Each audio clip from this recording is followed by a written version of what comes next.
चलिए अब आपको सीना जमीन घोटाले से जुड़ी आपको बड़ी खबर अब बता देते हैं। इस मामले में कारोबारी विष्णु अग्रवाल की मुश्किलें कम होती हुई नजर नहीं आ रही हैं, चूंकि कारोबारी विष्णु अग्रवाल की रिमांड और बढ़ा दी गई है। बता दें आपको कि 5 दिनों की रिमांड अवधि खत्म होने पर कल उन्हें फिर से ईडी के स्पेशल कोर्ट में पेश किया गया, जहां ईडी ने इस मामले में पूछताछ के लिए कोर्ट में फिर से 7 दिनों की रिमांड की मांग की, लेकिन अदालत ने ईडी को 4 दिनों की रिमांड अवधि मंजूर की है। यानी कि ईडी अब विष्णु अग्रवाल से आज से अगले 4 और दिनों तक इस मामले में पूछताछ कर सकेगी, जिसमें कि कई अहम खुलासे होने के भी कयास लगाए जा रहे हैं।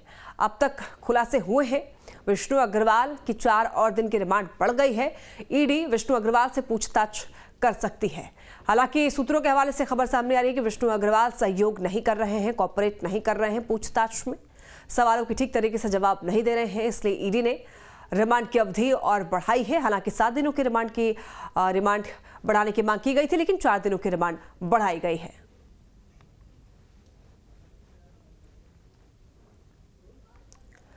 और ज्यादा जानकारी के लिए संवाददाता कुमार चंदन हमारे साथ जुड़ गए हैं। चंदन, कारोबारी विष्णु अग्रवाल की रिमांड की अवधि बढ़ा दी गई है, क्या कुछ ज्यादा जानकारी है इस मामले में आपके पास?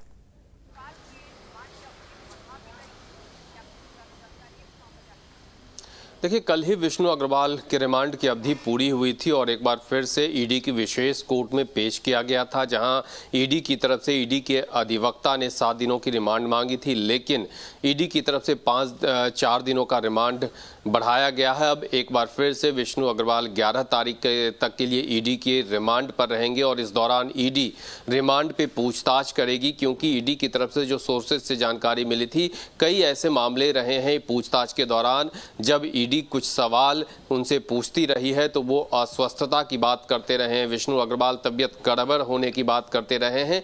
ऐसे में ईडी एक बार फिर से रिमांड की अवधि बढ़ाने की गुहार के साथ कोर्ट पहुंची और 11 तारीख तक के लिए रिमांड बढ़ाया गया है।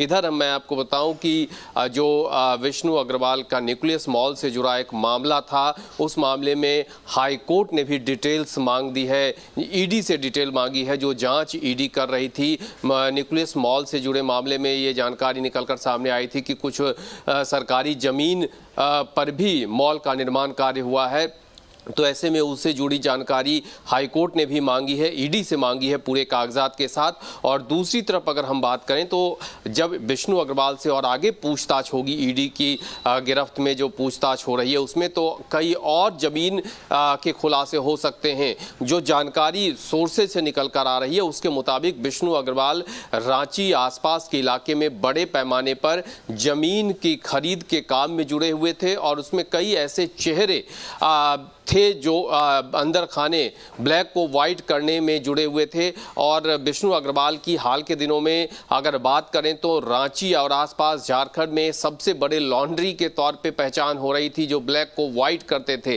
तो ऐसे में जब ईडी से पूरे मामले पे पूछताछ होगी तो कई और कड़ियां, कई और लिंक जुड़ेंगे।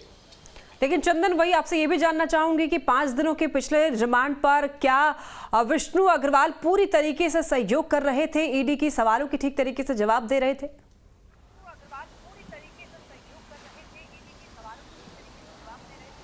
नहीं, देखिए, मैंने बताया आपको कि पिछले 5 दिनों में जो ईडी की पूछताछ हुई थी उसी दौरान आधिकारिक तौर पे ईडी की तरफ से कोई भी बात नहीं सामने आई है, लेकिन जो सोर्सेज से निकल कर आई है कई ऐसे सवाल रहे हैं जब उनसे पूछताछ होती रही है तो वो तबीयत खराब होने का, तबीयत गड़बड़ लग रहा, ऐसे टाल मटोल वाले स्थिति करते रहे हैं। तो इसे कहा जा सकता है कि ईडी को बहुत सहयोग फिलहाल नहीं मिल पाया है 5 दिनों में। ठीक है चंदन, बहुत धन्यवाद आपका तमाम जानकारियों के लिए।